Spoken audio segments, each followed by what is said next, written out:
Hello guys, welcome to Karmadhya education. आज हम classification of verbs पढ़ने वाले हैं according to its changeability. So classification of verbs according to its changeability.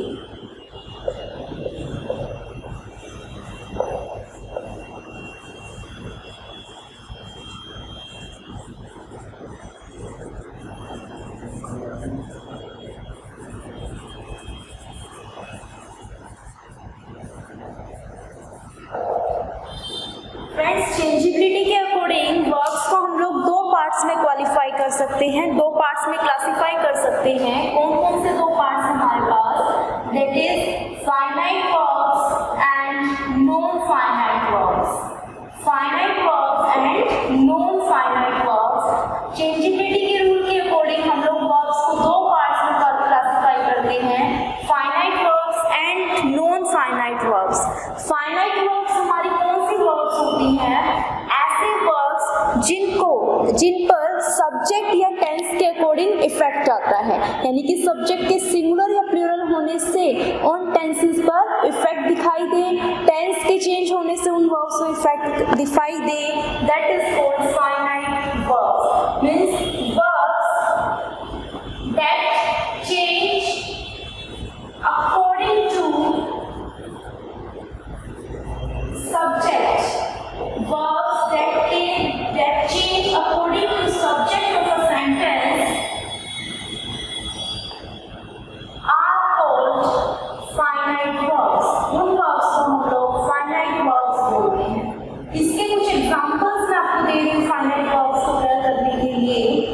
For example, I say they play cricket in the ground. They play cricket in the ground. Second example is he plays cricket. He plays cricket in the ground.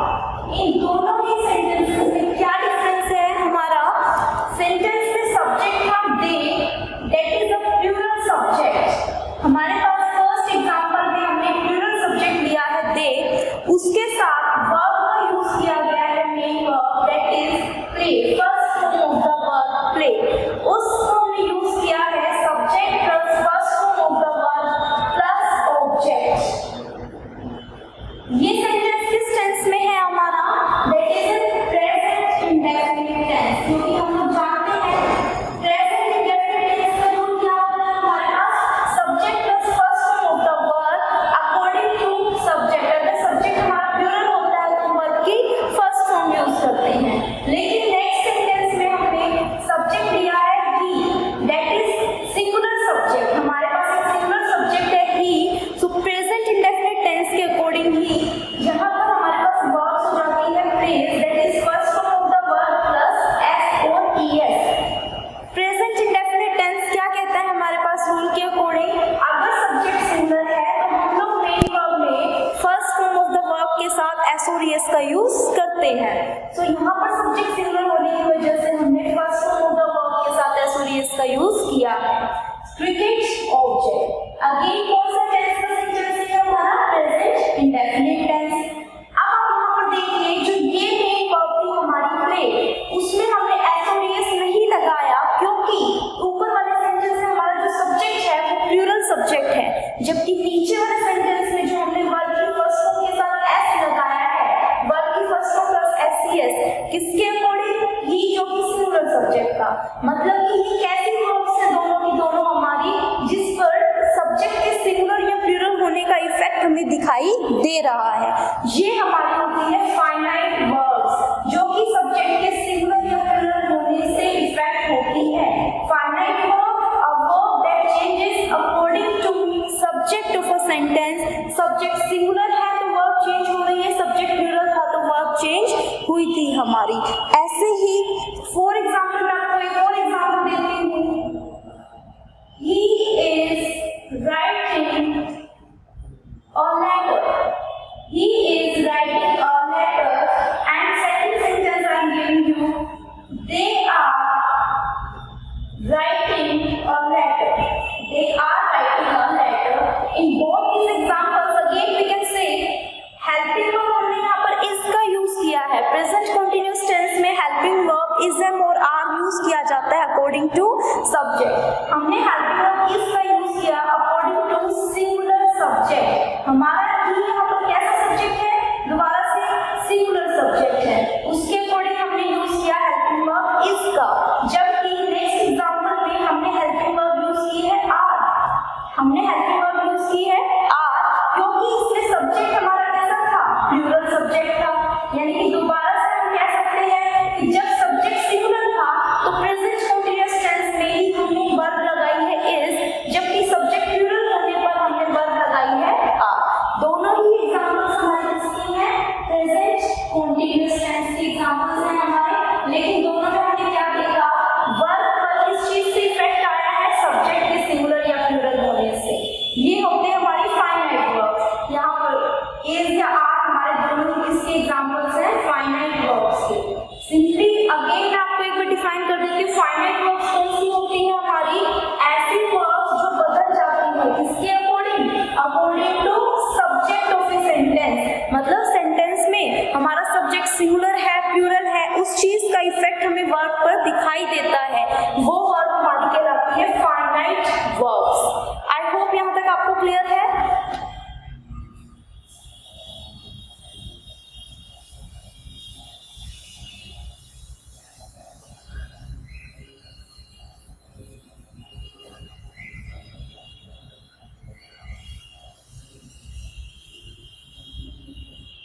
Next है हमारा non finite verbs.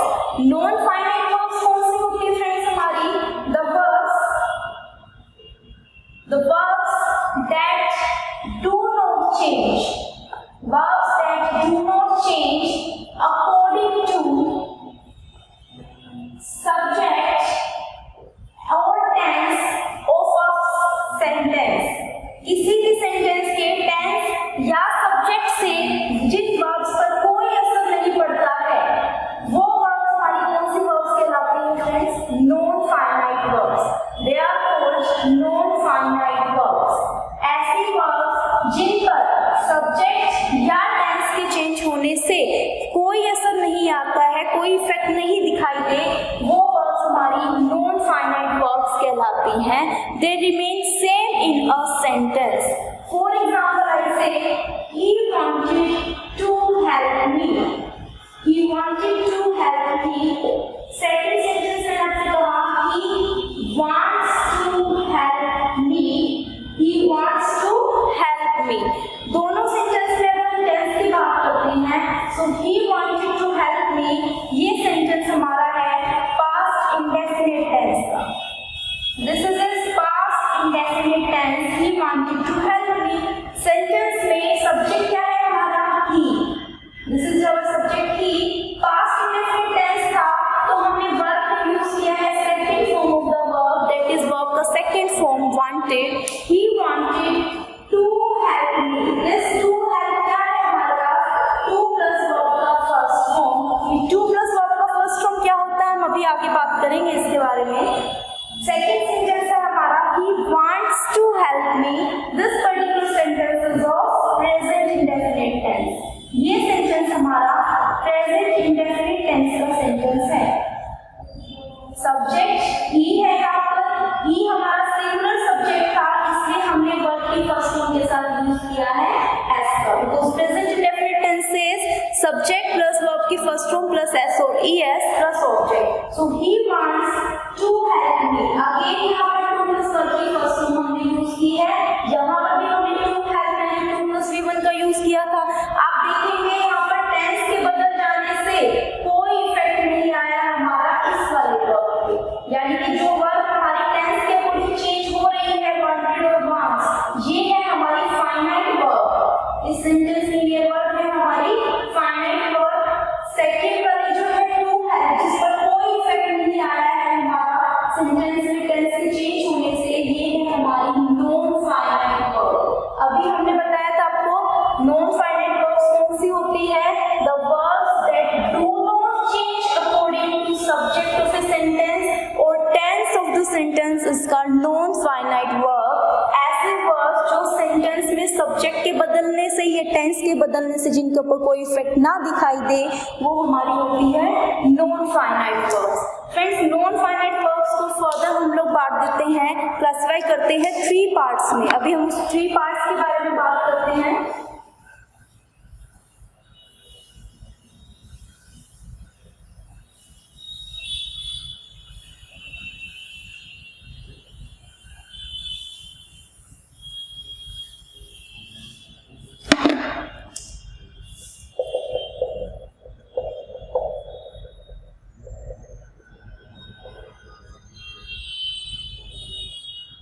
Non finite verbs को हम लोग आगे फिर 3 parts में divide करते हैं। कौन कौन से हमारे होते हैं? That is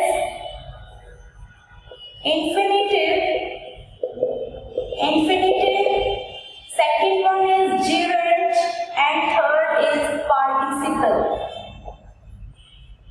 non finite verbs वो वर्ब्स होती हैं जो कि सेंटेंस के सब्जेक्ट या टेंस के अकॉर्डिंग चेंज नहीं होती है, वो हमारी होती है non finite verbs.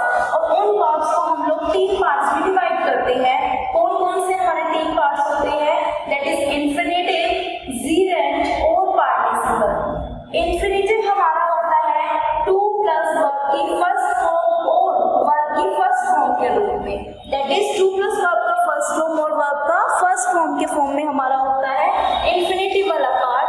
Second one is gerund, that is verb की first form plus ing। gerund इज वर्ब का first form plus ing। Third one is participle। participle is further divided into 3 parts. जैसे कि इन्फिनेटिव हमारा 2 parts में था, to infinitive और bare infinitive. 2 plus verb का first form is called to infinitive, whereas verb का first form is called bare infinitive. ऐसे ही participle is further divided into 3 parts. That is present participle, जिसको हम लोग verb की first form plus ing में यूज करते हैं। Second is past participle, that is third form of the verb. And the third one is perfect participle, that is heavy plus verb का third form.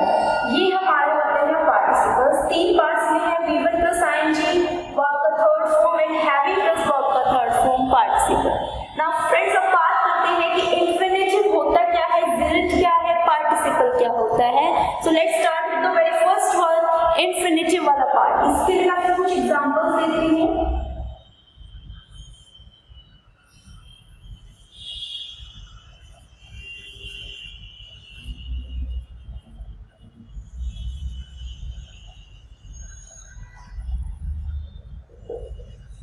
They go for a walk every morning। मैंने आपको एक sentence दिया है board पर, they go for a walk every morning।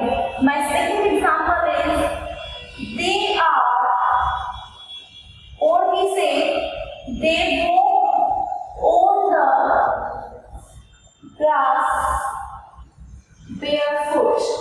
they walk on the grass barefoot। दोनों ही examples आप देखिए फ्रेंड्स। they यहाँ पर हमारा सेंटेंस में क्या है? सब्जेक्ट है। go main verb and in the form of first form। this is subject plus verb का first form। किस टेंस का एग्जाम्पल हमारा कहलाएगा? ये present indefinite tense। this is our present indefinite tense because subject plus verb की first form किस tense में use होता है? आपका present indefinite tense में यूज होता है। they go for a walk every morning। Friends, यहाँ पर हमें एक और वर्ब दिखाई दे रही है, that is walk। walk means चलना। हमें एक और वर्ब दिखाई दे रही है। अगर मैं आपसे बात करूँ कि walk क्या है, you will say this is a verb and this is the base form of verb, first form of the verb walk, second form its past form is walked and the third form is walked again। that is a verb walk, walked and walk which means चलना। that is a verb, क्रिया, कार्य। तो यहाँ पर हमें एक और verb दिखाई दे रही है वो। अब एक ही सेंटेंस में, एक सिंगल सेंटेंस में same form of the verb 2 बार तो यूज होगी नहीं आपकी। तो वो क्या है हमारा? वर्ब का फर्स्ट फॉर्म। लेकिन वो यहाँ पर एज अ वर्ब काम नहीं कर रहा है, ये वो हमारा यहाँ पर एक्ट कर रहा है। दिस वर्ब का first form is acting as a noun. This verb का first form is acting as a noun. So जब वर्ब का फर्स्ट फॉर्म हमारा सेंटेंस में वर्ब ना होकर नाउन की तरह काम करता है, उसी को हम इन्फिनेटिव कहते हैं। मैं दोबारा से रिपीट करती हूँ।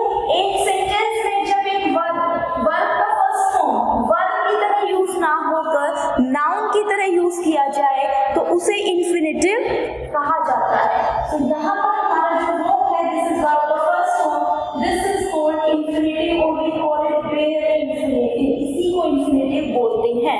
अगर मैं सेंटेंस को हिंदी में ट्रांसलेट करती हूँ, they go for a walk every morning, हर सुबह वे सैर के लिए जाते हैं। यहाँ पर क्रिया आपकी क्या हो रही है, वर्ब क्या है, जाना। जो मेन मुख्य कार्य है वो यहाँ पर जाना है, चलना नहीं है, जाना। वॉक मीन्स चलना, लेकिन हमारी क्रिया क्या है, जाना, जिसके लिए हमने फर्स्ट फॉर्म यूज की है गो। वो यहाँ पर नाउन, एक नाउन का काम कर रहा है, जिसका मतलब होता है वॉक, मतलब यहाँ पर सैर, सैर से यहाँ पर चलने से नहीं है। तो ये वाला वॉक हमारा जो वर्ब का फर्स्ट फॉर्म है, ये नाउन का काम कर रहा है इस पर्टिकुलर सेंटेंस में। और जब वर्ब का first form as a noun sentence में यूज होता है, उसी को हम लोग इन्फिनेटिव बोलते हैं। क्लियर है यहाँ तक आपको? नेक्स्ट सेंटेंस मैंने आपको दिया है, they walk on the grass barefoot, वे घास पर नंगे पैर चलते हैं। सेंटेंस में हमारा सब्जेक्ट है they, this is the subject of the sentence. Walk क्या है, सब्जेक्ट के बाद ऑब्वियसली हमने मेन वर्ब का यूज किया होगा, that is first form of the verb, और वो क्या है हमारा वो, यानी कि सब्जेक्ट प्लस वर्ब का फर्स्ट फॉर्म हमारा कौन सा टेंस हो जाता है, दोबारा से यहाँ पर present indefinite tense. They walk on the grass barefoot, वे घास पर नंगे पैर चलते हैं। यहाँ पर इस वॉक का मीनिंग निकल रहा है चलना, जबकि ऊपर वाले वॉक का मीनिंग सैर से था, जो कि एक नाउन की तरह काम कर रहा था। लेकिन ये वॉक हमारा मेन वर्ब, ये वाला वॉक है मेन वर्ब का काम कर रहा है इस सेंटेंस में, ये वॉक हमारा, यानी कि हमने देखा एक ही सेंटेंस, एक सेंटेंस में वॉक हमारा मेन वर्ब की तरह एक्ट कर रहा था, जबकि दूसरे सेंटेंस में वो वर्ब का फर्स्ट फॉर्म हमारा वर्ब ना होकर नाउन की तरह यूज हुआ था। And when we use first form of the verb as a noun in a sentence, that is called infinitive. यानी कि हम क्या कह सकते हैं, हमारा इन्फिनेटिव पार्ट क्या होता है, वर्ब का first form acting as a noun is called an infinitive. First form of the verb acting as a noun is called a infinitive. Next part है हमारा जिरंट। जिरंट क्या होता है फ्रेंड्स, लेकिन जिरंट के जाने से पहले मैं आपको इन्फिनेटिव के कुछ और एग्जांपल्स देती हूँ, तो make it clear.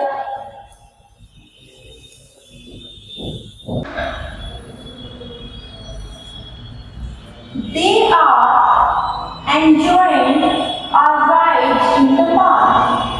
They are enjoying a ride in the park. And the next example,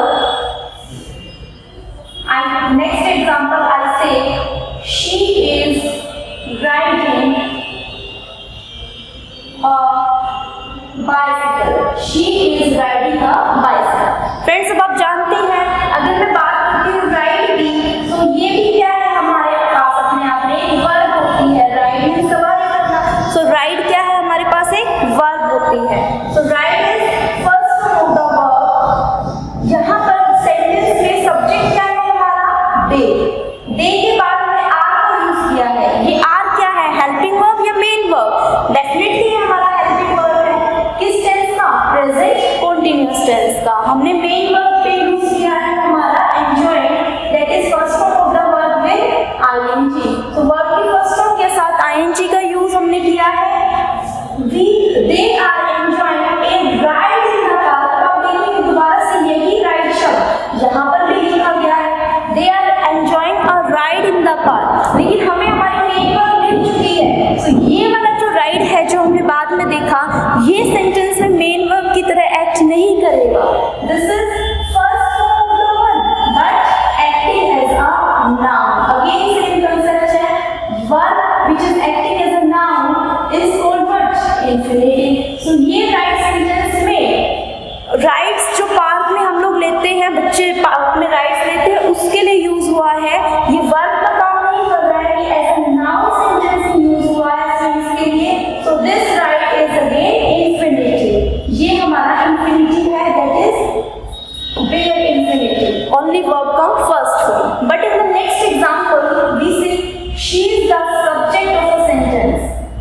this is subject of a sentence plus helping verb है हमारा इज, प्लस राइटिंग। अब यहाँ पर ये फर्स्ट फॉर्म प्लस आईएनजी, जो कि present continuous tense में हम लोग लगाते हैं। प्रेजेंट कंटीन्यूअस टेंस में क्या होता है?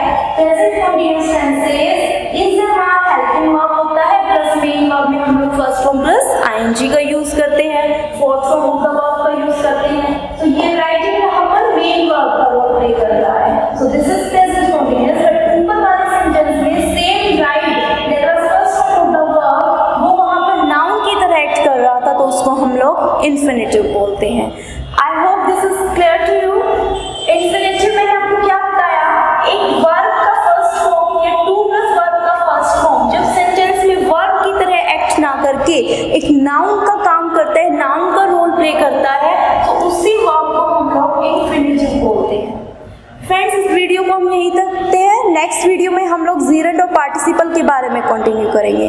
Thank you for watching.